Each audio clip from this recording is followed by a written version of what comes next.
the 10 o'clock news.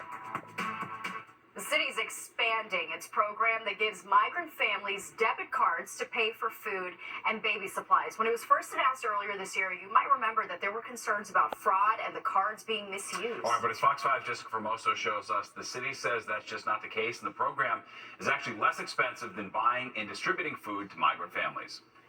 The city is expanding a program providing migrant families with debit cards to buy food and baby essentials. About 3 months ago, the Adams administration started testing out the program with a small group of families with children staying at city-run shelters. It started at 3 hotels. About 3,000 people received the cards. Now 7,300 prepaid cards will be distributed. In a statement, New York City Deputy Mayor for Health and Human Services, Ann William Isom, says the program enables newly arriving families the ability to make choices for themselves and their children by using these cards, stating, quote, they can buy from local shops, support small businesses, and manage their own resources. When we empower people, we help them achieve self-sufficiency and access the American dream. It's excellent that we could go out and buy fresh food. Judy Cifuentes is a mother of 3. She arrived 9 months ago and has been staying at the Anchor Hotel in Queens, where she says the food is not fresh, and many times she ends up buying food outside. She hopes to obtain one of these cards this time around. We don't eat here often because you can tell the food is not fresh. The cards provide families a 28-day allowance to purchase food and baby supplies at stores that sell groceries and convenience items. As of June 16th, since its launch, the program has helped 900 families.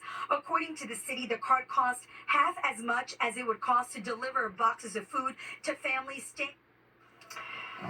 All right, new tonight, a portion of the Garden State Parkway buckled, causing a major traffic jam, according to the Turnpike Authority. The pavement paved in the right lane of the southbound Parkway at milepost 82.7, as you can see via Skyfox.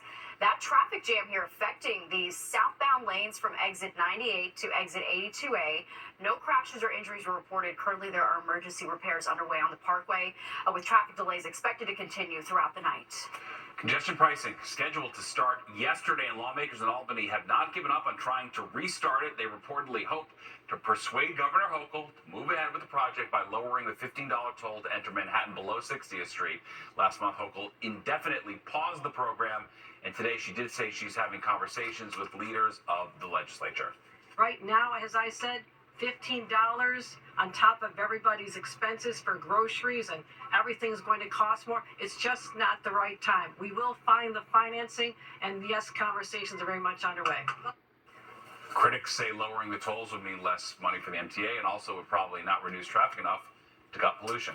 Well, the MTA is increasing service this summer. MTA Chair and CEO Janno Lieber making the announcement from Coney Island. He says with the July 4th holiday approaching, the transit agency wants to make it easier for New Yorkers to get to the beach. They're increasing midday service on the B, D, J, and M lines and weekend service on 3 and 5 trains. They're also expanding service on the Rockaway Park shuttle. All right, a new Alzheimer's disease drug from Eli Lilly set to hit the market in the next few weeks. It's called Kisunla, and it was just approved by the Food and Drug Administration. The drug is for adults with early Alzheimer's. The company says it slows the decline in memory and thinking ability in people with the disease. Kisunla could cost, though, as much as $32,000 a year, but Medicare is expected to provide coverage.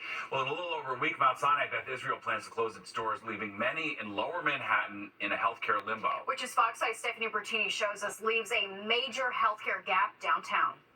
All my doctors are here. This woman is worried about what will happen once her neighborhood hospital closes. It's in Gramercy Park, just a short walk from her home. I raised my son here. I always brought him here. And I have been here many times, especially in the last couple of years for myself. She wants to keep her health condition private, only telling us, I have ongoing health issues. I'm going to die. Beth Israel is located at 1st and East 16th with no major hospitals below East 16th Street. The closest major hospital, Bellevue, is in Kips Bay, about a mile away. For people who live across the street here in Stuytown, in Gramercy Park, in the East Village, and the Lower East Side, this is the only hospital that people have. State Assembly member Harvey Epstein is one of several people behind the fight to save Beth Israel. The hospital has been the site of protests and the center of major pushback and a legal battle. We reported the hospital started scaling back on inpatient beds and cutting services last year. The state health department issued a cease and desist order to the hospital. Fast forward to now, a court date is set for August over the closure. A spokesperson for the hospital system saying the closure will happen in compliance with the law. On its website, the Mount Sinai Health System says, due to the changing healthcare landscape and financial reality at MSBI, Mount Sinai Health System has made the difficult decision to close the 16th Street campus. The proposed closure date is July 12, 2024. If the state allows this place to close, and we've been asking the state to not allow it to close, it'll have a reverberation. Likely people will have longer wait times. The ambulances will take longer to get to the hospital. The risk of people dying will go up. Mount Sinai says closure plans include building a new urgent care center across the street from the hospital and working with area hospitals to ensure everyone is taken care of. Even though the hospital has said it's committed to the closure, many are hoping something will change. Right now, the big question is, will the hospital doors close on July 12th? In Gramercy Park, I'm Stephanie Bertini, Fox 5 News.